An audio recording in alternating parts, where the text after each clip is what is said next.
One of the first techniques that we'll talk about is beneficiary designations or a transfer on death, pay on death account. They act fairly similar. For retirement accounts, you wouldn't put those in the trust. Instead, you would name a beneficiary designation, which is you designating who you would like to receive that asset upon your death. Similar with life insurance policies, those typically wouldn't be owned by a trust, although they could be. And same thing, you would designate a beneficiary saying who you would want to receive that policy upon your death. Now, transfer on death and pay on death, commonly called TOD or POD accounts, act similarly, but you can use them for any type of financial account, like a checking, savings, brokerage account. And it's the same kind of idea where you're saying on your death, this asset will go to this person that you've selected.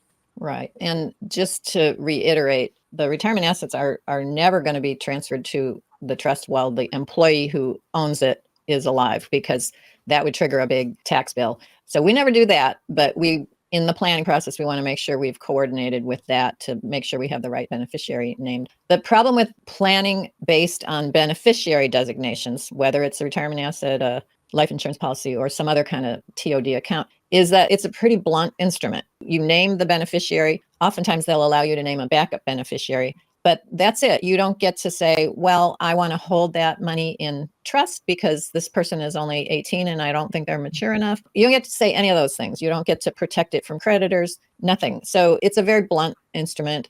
We tend not to like it, but it can work. It can work in certain situations.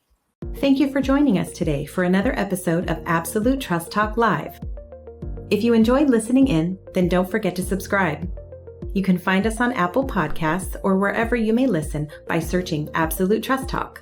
While you're there, we would also love for you to leave us a review. And then why not share your favorite episodes with family, friends, or colleagues too?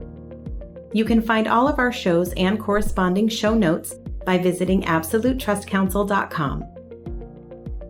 You'll also find a variety of other free resources, including our ebooks, videos, blogs, presentations, and more. If you need help with your estate planning or administration, we also offer a free discovery call to help get the process started. You can find more information on booking your session by visiting absolutetrustcounsel.com/scheduling. Don't forget to keep an eye out for our next live episode.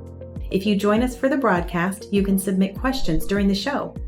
But if not, don't worry. You can always get in touch with us by sending a quick message to info@absolutetrustcounsel.com. Thanks again for listening. We'll see you soon.